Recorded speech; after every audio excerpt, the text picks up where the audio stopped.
अस्सलाम वालेकुम and welcome to my channel. आज हम बनाएंगे बेसन के पकोड़े जो बहुत ही क्रिस्पी और स्पाइसी बनेंगे।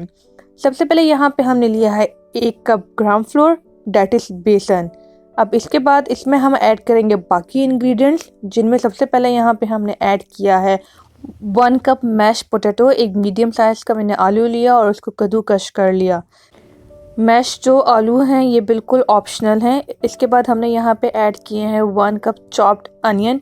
मीडियम साइज़ की हमने प्याज ली है, उसको काट के छोटा छोटा और ऐड कर लिया।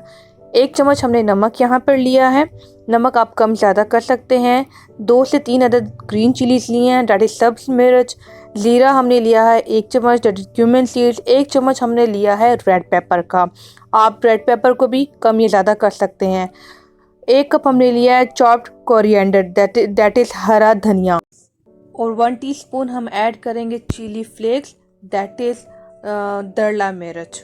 1 टीस्पून हमने लिया है अनारदाना दैट इज़ पोमोग्रेनेट सीड्स। अब थोड़ा सा पानी ऐड करेंगे और इनकी बिल्कुल थिक सी पेस्ट बना लेंगे। याद रखिएगा कि बेसन की जो पेस्ट है पकौड़ों की वो आपने बिल्कुल पतली नहीं बनानी। अगर पेस्ट पतली बन गई तो पकौड़ों का बिल्कुल भी टेक्सचर ठीक नहीं होगा। सो यहाँ पे हम बिल्कुल एक थिक सी पेस्ट जो है वो बना लेंगे। थोड़ा थोड़ा इसमें पानी ऐड करेंगे और चम्मच से इसको अच्छे से फेंट लेंगे। तो ये देखिए यहाँ पे हमने थिक सी पेस्ट बना लिया है। अब एक पैन को रेडी करेंगे। पैन में हम डालेंगे 1 कप ऑयल। मीडियम फ्लेम पे हम इसको बनाएंगे और आपने चेक इस तरह करना है कि थोड़ा सा हाथ ऊपर रखे पैन के। अगर आपको हीट महसूस हो तो उसके बाद आप पकोड़े ऐड करना। ठंडे ऑयल में कभी पकोड़े ऐड नहीं करने और गर्म ऑयल में भी पकोड़े कभी भी ऐड नहीं करने।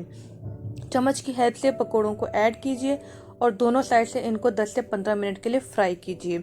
यहाँ पे देखिए हमारे जो पकोड़े हैं वो 10 से 15 मिनट के लिए मैंने इनको फ्राई किया। अब इनको टेक ऑफ करूँगी एक प्लेट में और बाकी जो पकोड़े हैं उनको भी रेडी कर लूँगी।